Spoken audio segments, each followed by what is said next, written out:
ঘরে থাকা অল্প কিছু উপকরণ দিয়ে আমি আজকে তৈরি করে নিচ্ছি এই মজাদার পিৎজাটি। খুব বেশি যেমন উপকরণেরও প্রয়োজন পড়ে না, ঠিক তেমনই খুব বেশি সময়েরও প্রয়োজন পড়ে না। হঠাৎ করে পিৎজা খেতে ইচ্ছে হয়েছিল, তাই আর দেরি না করে বাসায় তৈরি করে নিয়েছি এই পিৎজাটি। অল্প উপকরণে তৈরি করে নিয়েছি আজকের এই পিৎজাটি। আপনারাও দেখে নিন এই পিৎজা রেসিপিটি, আশা করি আপনার কাছে খুবই ভালো লাগবে। অল্প সময় অল্প উপকরণ দিয়ে তৈরি এই পিৎজাটি। তাহলে চলুন দেখে নিচ্ছি কি কি উপকরণ লাগছে আজকের এই রেসিপিতে। 1 কাপ ময়দা নিয়ে নিয়েছি, সেই সাথে এখানে দিয়ে দিচ্ছি 1 চা চামচ বেকিং পাউডার, 1 চা চামচ ইস্ট, 2 চামচ গুঁড়া দুধ, 1 চামচ রান্নার সয়াবিন তেল এবং সেই সাথে স্বাদমতো লবণ দিয়ে সবকিছু একসাথে ভালো করে আমি মিশিয়ে নিচ্ছি।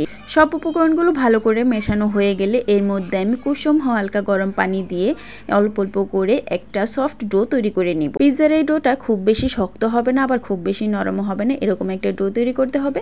কারণ খুব বেশি নরম হয়ে গেলে এটা বেলতে অসুবিধা হয়ে যাবে, বেলা যাবে না।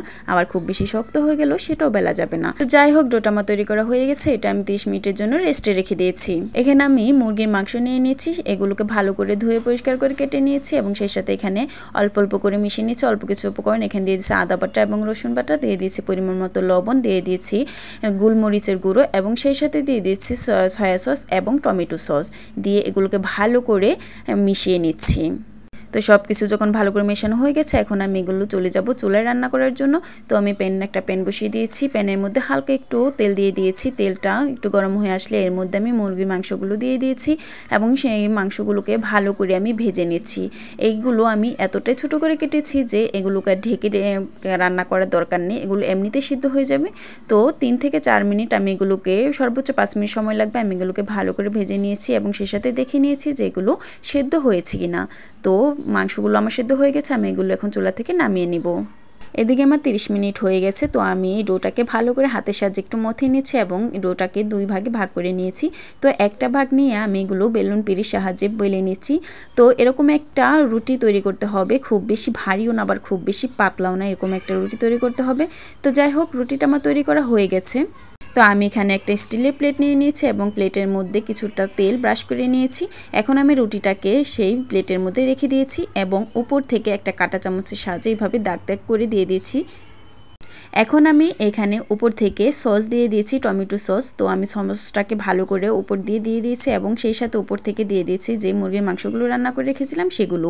তো মাংসগুলো বিছিয়ে দেওয়ার পর আমি এর উপরে দিয়ে দিয়েছি মোজারেলা চিজ। তো মোজারেলা চিজটা দেওয়ার উপর আমি এখানে দিয়ে দিচ্ছি টমেটো। তো টমেটোগুলো আমি এইভাবে একটু লম্বা লম্বা করে কেটে নিয়েছি। তারপর এখানে দিয়ে দিব পেঁয়াজ। উপরে পেঁয়াজগুলো দেওয়া হয়ে গেলে এর উপরে আবার আমি মোজারেলা চিজ দিয়ে এগুলো সাজিয়ে দিব। তারপর এগুলো আমার সাজানো হয়ে যাবে। তো আমি আগে বলেছিলাম যে আমি আজকে ঘরে থাকা অল্প কিছু উপকরণ দিয়ে পিৎজাটি তৈরি করব। তো আপনারা চাইলে এখানে আরও কিছু উপকরণ ব্যবহার করতে পারেন, সেটা আপনাদের টেস্ট অনুযায়ী ব্যবহার করবেন।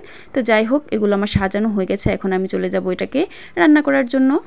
আমি এখানে চুলা একটা কড়াই বসিয়ে দিয়েছি এবং এর মধ্যে একটা প্যান বসিয়ে দিয়েছি। তো এর মধ্যে আমি দিয়ে দিয়েছি যে পিৎজাটা সাজিয়ে রেখেছিলাম প্লেটটা, তো এই প্লেটটা দিয়ে দিয়েছি এবং এটাকে আমি 30 মিনিটের জন্য রান্না করে নিয়েছি। তো দেখুন, পিৎজাটা আমার তৈরি করা হয়ে গেছে। এটা আমি চুলা থেকে নামিয়ে নিয়েছি এবং এটা আমি একটা প্লেট থেকে অন্য একটা প্লেটে নামিয়ে নিয়েছি। আসলে আমি তো পিৎজা বানানোতে খুব বেশি এক্সপার্ট নই, তাই জানি না কেমন হয়েছে। দেখতে হয়তো বা খুব বেশি সুন্দর হয়নি, কিন্তু খেতে কিন্তু আলহামদুলিল্লাহ খুবই ভালো হয়েছে, খুবই চমৎকার হয়েছে। আপনারা একবার হলো বাসায় এভাবে ট্রাই করবেন, আশা করি দেখতে সুন্দর না হলেও খেতে খুবই ভালো লাগবে। হুটহাট করে যখন পিৎজা খেতে ইচ্ছে হবে, বাইরে যাওয়ার কোনো উপায় থাকবে না বা কাউকে দিয়ে আনানোর কোনো উপায় থাকবে না, সে মুহূর্তে আপনারা চাইলে বাসায় এই পিৎজাটি তৈরি করে নিতে পারবেন। তো যাই হোক, আমার আজকের ভিডিওটি এই পর্যন্তই। পরবর্তী ভিডিও পর আগ পর্যন্ত সবাই ভালো থাকবেন, সুস্থ থাকবেন। আল্লাহ হাফেজ।